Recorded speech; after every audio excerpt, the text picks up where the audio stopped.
Welcome back to another installment on multiplying exponents. Without further delay, let's get started. The two problems that you see on the screen are very simple, just have to be a little more cautious because of a combination of pluses and minus exponents, okay? Other than that, the logics that we will use are essentially something we've used in other problems. So let's get started. We have 6x squared raised to the power 3 times x power negative 7 times 2x power 4. Since x is the only variable, that makes it easier. So we have 6 cubed times x power 6 because x squared raised to the power cube is x power 6 times x power negative 7 times 2 times x power 4. So we can keep 6 cubed times 2 separately. And then let's combine all the x's together. X power 6 times x power negative 7 times x power 4. So that'll be 6 cubed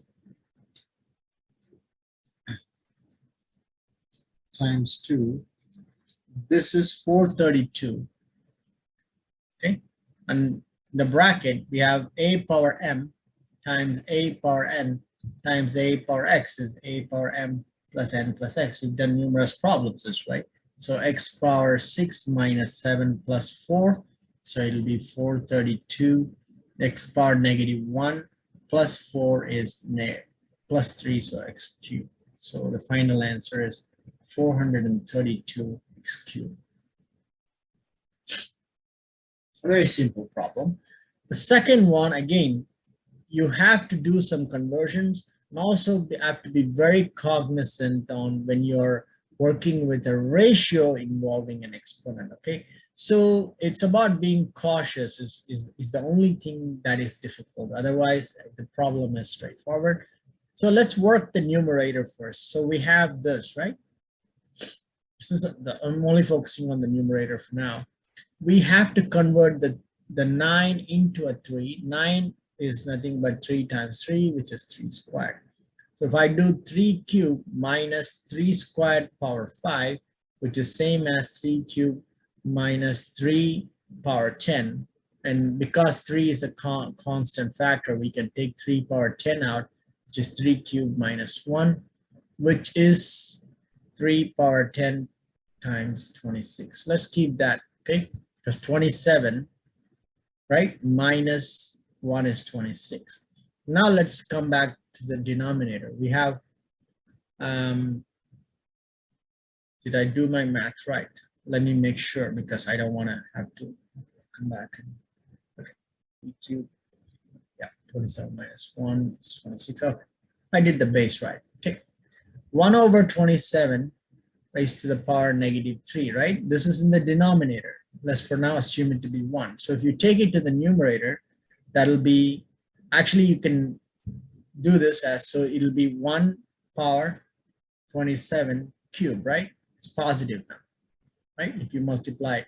So it'll be 1 power 3 cube raised to the power cube, right? So that'll be 1 power 3 cube raised to cube is 3 power 9, is it? Right? Because what I'm doing is cubing each of these terms separately. So 3 cube times cube is 3 times 3 is 9. So let's now substitute that as a factor in here. Okay. So this goes 1 time. So that's 3 times 26 is 78. Simple problem.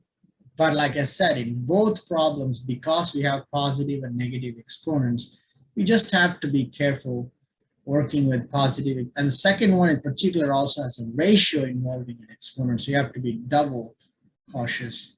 So other than that, it's a very simple problem. So we have 9 power 5 times 9 power 4 times 9 power 0. Well, 9 power 0 is 1. So that's out of question. So it's just 9 power 5 times 9 power 4 is 9 power 9.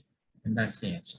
Because a power m times a power n equals a power m plus n. That's precisely what I did. And again, when you're working with combination of positive and negative exponents, there's always more than one way to do it. Whichever method you choose to do other than the one I show you, just exert caution, okay? So we have 7 power negative 6 times 7 power 5. It's the same as a power n times a power n. It's a power n plus n. So that means 7 power minus 6 plus 5 equals 7 power negative 1, which is 1 over 7. Simple. Just be cautious. All right, we have 2 power negative 9 times 2 power negative 8 times 2 power 19. Well, it's just a whole bunch of 2 bases. So it's just 2 negative 9, negative 8 plus 19 minus 3. So what do these negatives add up to? This is negative 17, negative 20. So that's 2 power negative 20 plus 19 is 2 power negative 1, which is 1/2. Okay. There's really not much around this problem other than you have to only focus on the 6 cube, which is 2 times 3 cube. We've done something like this before. So this is not entirely new. Of course, there's a little twist, but again, it's not much different. So we can separate out the 2 times 3 cube as 2 cube times 3 cube. Now let's combine the terms together. So it's 3 cube times 3 cube. 2 cube times 2 cube is 3 power 6 times 2 power 6. That's it. I don't have to solve it any further. All right, we've done something very similar. Again, there may be overlap because addition, subtraction, multiplication, division all involve each other's contribution to the process. So I tried my best to pick problems that are challenging. It doesn't mean that it has to be entirely new every single time. Okay? So 4 power 10 times 2 power 28 is the same as 2 power 2 power 10 times 2 power 28. That's 2 power 20 times 2 power 28 is 2 power 48 because a power m times a power m equals a power m plus n. Okay, again, 32 is nothing but 2 power 5 and 8 is 2 cube power 4 and 4 is 2 squared over power 2. So 2 power 5 times 2 power 12 times 2 power 4, right? So that will be 2 power 5 plus 12 plus 4 equals 2 power 17, 2 power 21. Very simple. And thank you for watching. I'll see you with another video on multiplying exponents. Until then, bye-bye.